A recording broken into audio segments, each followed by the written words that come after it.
An American soldier serving in World War II had just returned from several weeks of intense action on the German front lines. He had finally been granted leave and was on a train bound for London. The train was very crowded and the soldier walked the length of the train looking for an empty seat. The only unoccupied seat was directly adjacent to a well dressed middle aged lady and was being used by her little dog.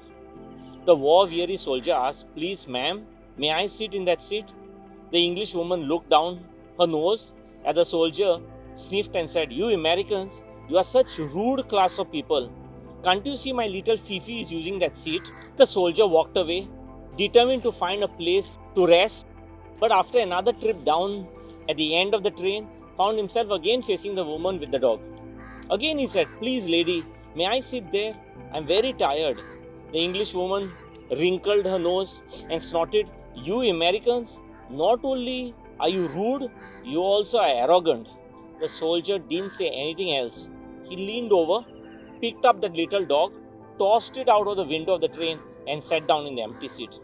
The woman shrieked and railed and demanded that someone defend her and rebuked the soldier. An English gentleman sitting across the aisle spoke up, "You know, sir, you Americans do seem to have a penchant for doing the wrong thing.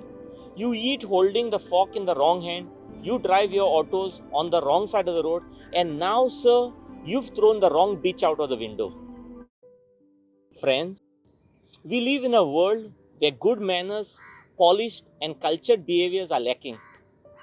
We seem to be living in an increasingly uncivil community. Incivility is a general term for social behavior lacking in civility or good manners. It takes the form of rudeness, unfairness, subtle harassment, disruptive behavior like outburst, explosive anger, sort of biting or sarcastic comments, and harsh criticisms and bullying. It's a term for social behavior lacking in civility or good manners. On a scale ranging from rudeness or lack of respect for elders to vandalism and hooliganism through public drunkenness and threatening behaviors. The fruits of incivility can be seen today in our homes, at schools, at workplaces, in social media, in political life, and in society. Incivility has spread equally across all ages and gender. The fraying of the social fabric towards unapologetic rudeness seems to be universal across countries and across continents also.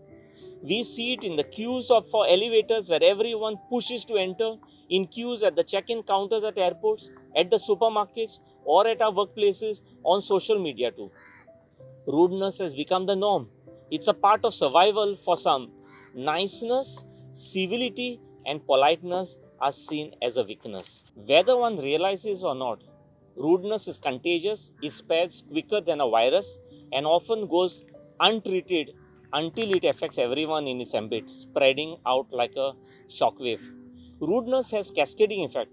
One rude encounter can result in a foul mood and not so positive interaction with the next person who comes your way, and you have effectively managed to create a series of unpleasant encounters all through whoever has crossed your path. Paulo Coelho, in his book The Venus Stands Alone, said, "How people treat other people is a direct reflection of how they feel about themselves."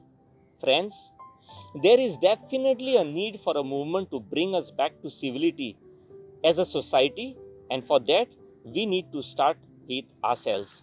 Friends, the antidote to incivility is to be classy by taking the high road. Class is easy to recognize but much harder to define. Similarly, the absence of class is easy to detect and a serious flaw for anyone who aspires to be successful. Having class involves good manners, politeness, empathy, humility, and an abundance of self control. The action of class act people speak louder than their words. You can see it in their body language and the way they carry themselves. Class always shows without being announced. Class comes from within, not from birth, title, or position. People who have class carry themselves in a certain way. They stay calm under pressure and don't lose their temper. They don't gossip or say mean and petty things about others. They take every opportunity to make others feel good about themselves and appreciate. Classy people understand that helping someone will never pull you down. Compassion is a vital part of classy acts. Classy people exhibit confidence without being arrogant, and above all, they always take the high road and refuse to stop to a level of their adversaries. According to John Maxwell, in life and in leadership, you will find that people treat you badly. That is an unavoidable fact, but you have three options when you are treated in that manner. You can take the low road where you treat people worse than they treat you, the middle road where you treat people the same as they treat you, or the high road where you treat people better than they treat you.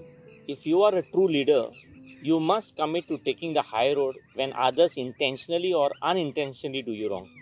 Most of us would admit to taking the middle road, treating people the same as they treat us. Taking the middle road suggests that we change our responses according to how people treat us. If someone treats us poorly, treat them poorly. If someone treats us well, treat them well. If most people do this, then we will end up with a society where all we do is respond to life rather than positively impact it. The true test of character and maturity is to always treat others better than they treat you. While that may seem like a strange way of thinking, you'll be amazed by the positive impact this has. No one takes the high road by accident. You must consciously choose that path. The high road is not the easiest road. It goes uphill and takes more effort to travel, but it is the only road that leads to the highest level of living and leading. It's an amazing road to travel, but it definitely is a road less traveled because it requires people to think and do things that are not natural or common. The good news is that when people deliberately choose to travel this road, they become instruments of grace to others and recipients of grace for themselves. Remember, high roaders aren't victims, they are always victors.